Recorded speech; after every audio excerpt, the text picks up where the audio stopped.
Welcome back. In this video, we're going to pick up where we left off and keep talking about some of these important methods that I want to showcase. The next one we're going to discuss is attr, A-T-T-R, and it's short for attribute. So I'm going to go to the docs and just look for attribute. It's going to be up top here, A-T-T-R, there we go. And what we use it for is to retrieve the value of an attribute. So according to the docs, it gets the value of an attribute for the first element in the set of matched elements, or set one or more attributes for every matched element. So we can retrieve an attribute, or we can set an attribute. Hopefully you're noticing a pattern by now, where with these methods, we can either get information, retrieve an attribute, or retrieve styling, or retrieve the text or inner HTML, and then we can also set them by passing in an argument to the method. So one method behaves in two different ways. And this paradigm is called the getter and setter paradigm, where we have a getter to retrieve information and a setter to set a new value. Let's take a look at some of the examples here. The jQuery docs always have excellent examples and documentation and tutorial style writing. So let's take a look here. We have an image and it has an ID, a source, and an alt text. So we can select that.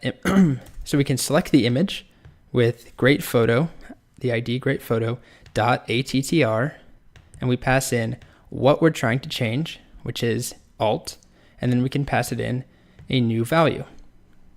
And you can also see down here, we can use attr to set multiple values at once, or multiple attributes. So we can set the alt text and the title attribute by passing in an object, just like the CSS method. Okay, so let's play around with this. Here's our page we've been working with. I'm going to add in a little bit more of HTML content. So at the bottom here, I'm going to add an image tag, and the source is going to be my favorite pine marten. So adorable. And what we're going to do is use jQuery and the attr method to change that image source to the terrifying pine marten. Okay, so we'll refresh our page. Here's our image. And what would be a good first exercise is to select the image and make it a little bit more manageable, so smaller. So we'll select image.css, and we can start by just looking at what the width currently is, which is 1533 pixels. And let's make it a lot smaller. So we'll change width to 500 pixels. Just like that. Okay, that looks a lot better. And actually, let's go a little smaller, and let's even do 200. There we go. There's our adorable pine marten. So we'll use attr to go ahead and change the image source. So we need to select the image again, like that, .attr, and we can get the value of source first, just retrieve it. This is the image source. And then we can also set it by passing in our second argument, which is the URL that I copied and have on my clipboard. And there we go. It updates automatically, and there's our terrifying pine marten. So that's one example.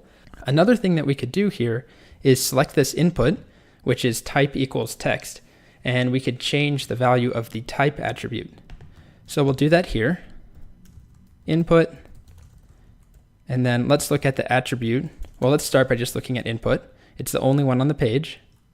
And then we'll do .attribute type,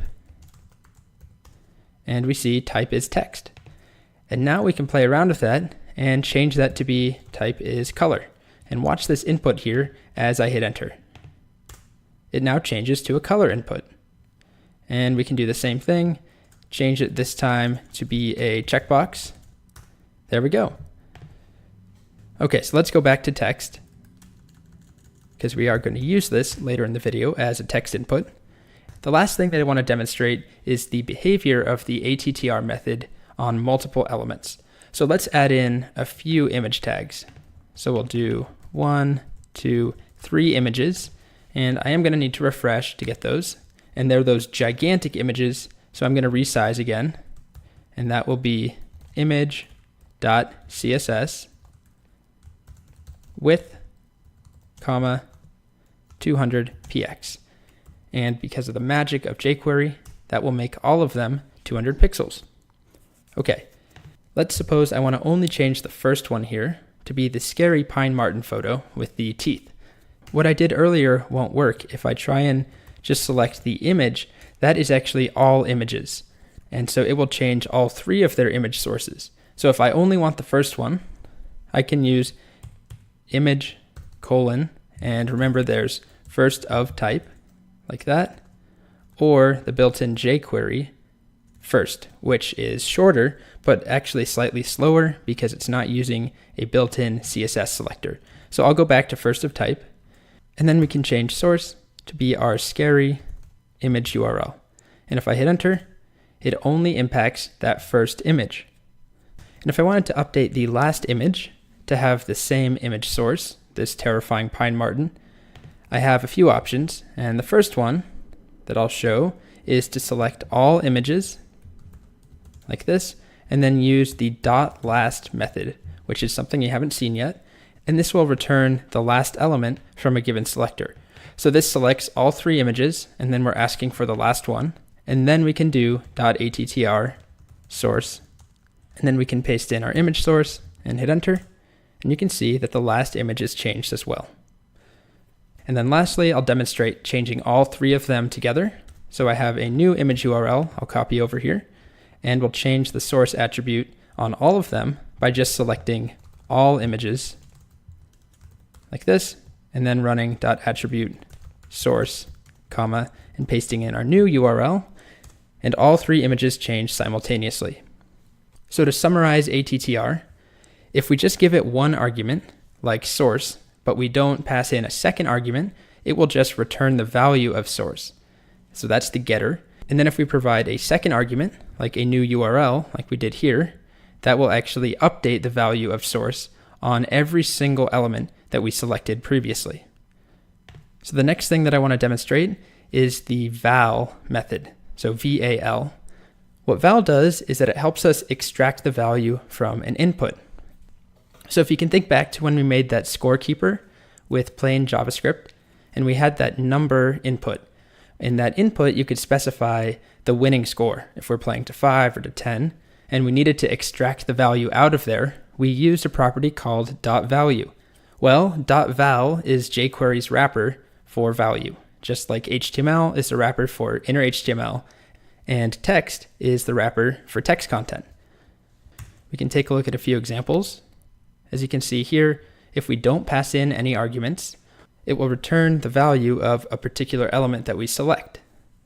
So in this case, we're grabbing the drop-down menu, the select element with class of foo, and then we're doing .val on it, which will tell us which element or which part of the drop-down is selected. And then we can also use the same syntax, but we pass in an argument, and that will change the value of an input. So let's go to our text input here, and I'm going to clear the console, and we'll go ahead and select this text input. So we'll do $input, just like that, and then we'll run .val with no arguments. And right now, it will give us an empty string because the value in here is an empty string. There's nothing inside there.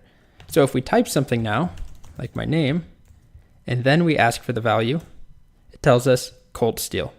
So whatever is in here is grabbed when we run .val. And then like all the other methods we've seen, it will also act as a setter method. So if I pass in something like rusty steel, and I hit enter, you can see that it updates the input to now say rusty steel. You might be wondering when we would actually write code to update an input. Usually we let a user update the input. The one common use case that I can think of is if we wanted to clear the value. So if this was a to-do list and we wanted a user to be able to add new candies or something, I could type in jelly beans, which are way overrated by the way, and we could hit enter. And we want to add a new li, and then we want to delete what's inside of here.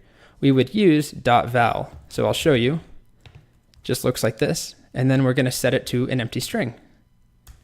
And that erases the content inside of there. So we will be doing that actually when we make our own to-do list. We'll use .val with an empty string to reset a text input.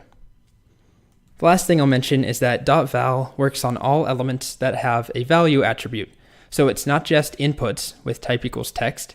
It's things like checkboxes and color inputs, but it also includes drop-down menus, which I can go ahead and write. We'll make a new drop-down menu, which is a select element. And then inside the select, we add in options. And each option represents one choice. So our options will contain some of the most popular pets in the country, like ostrich and turtle and toad. Okay, and we'll save and refresh the page. And you can see that we now have a drop-down menu with 3 choices. And if I want to know which choice the user has selected, I could go over here, and I don't just select input anymore. I would need to select either select, which will give me that drop-down menu, and then I just run .val on that, and it tells me that the user has selected toad. All right, so to wrap up, ATTR is used to access any specific attribute that we want, or to set an attribute, and then .val is used to retrieve the value or set the value of any sort of input or drop-down menu. All right.